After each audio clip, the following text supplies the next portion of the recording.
Grabe, napakaganda talaga ng view dito. Kaya naman pala ang daming pumupunta dito kasi parang tumitingin ka ng painting. O 'di ba, parang hindi siya totoong dagat kasi parang painting lang kung tititigan mo. Ikaw, nakapunta ka na ba dito? Ako kung hindi pa, baka ito na yung sign mo para pumunta rin dito. 9:00 pa lang ng gabi, umalis na kami sa Laguna. Hindi na nga ako nakapag-video masyado nung pag-alis namin. So itong video na to isa mismong Dinggal na. Bali nakarating kami ng Gabaldon is 4:00 ganun. Medyo madilim pa, so nagtambay muna kami doon. Nung medyo maliwa-liwanag na nga, tingnan nyo, umakyat na kami dito at ang ganda talaga ng sunrise. Talaga naman, perfect na perfect talaga tong oras na to. Buti na lang talaga inagahan namin.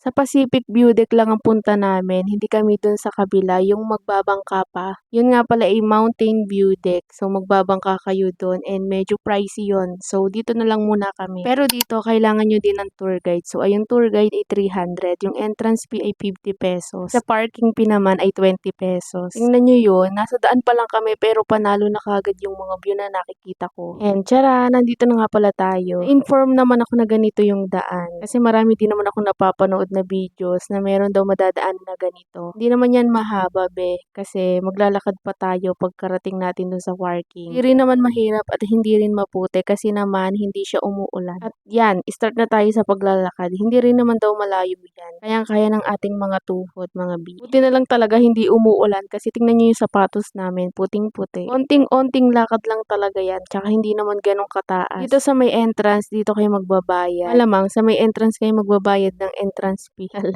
Binaba lang namin yung mga gamit tapos umakyat na kagad kami dito kasi wala na kami palalampasin na araw, oras, minuto. Hala ka. Pagkakita ko nga lang dito sabi ko, wow, parang painting. Tingnan nyo, hindi gumagalaw yung tubig, no? Parang talagang painting lang siya dyan. Saka ang perfect talaga ng spot na to, lalo na kung takot kayo sa bangka. Dito na lang kayo pumunta. Doon kasi sa kabila, pupunta kayo ng Feeder Fort.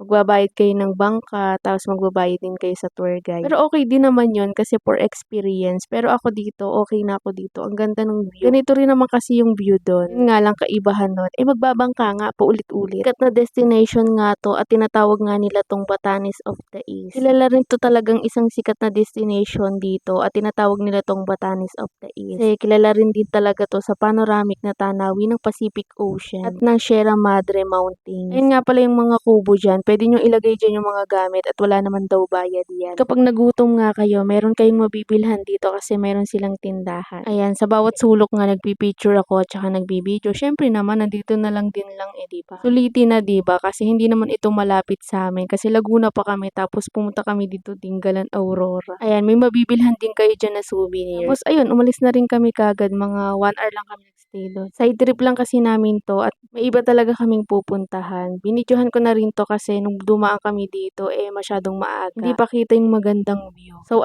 tara, Dingalan Aurora tayo.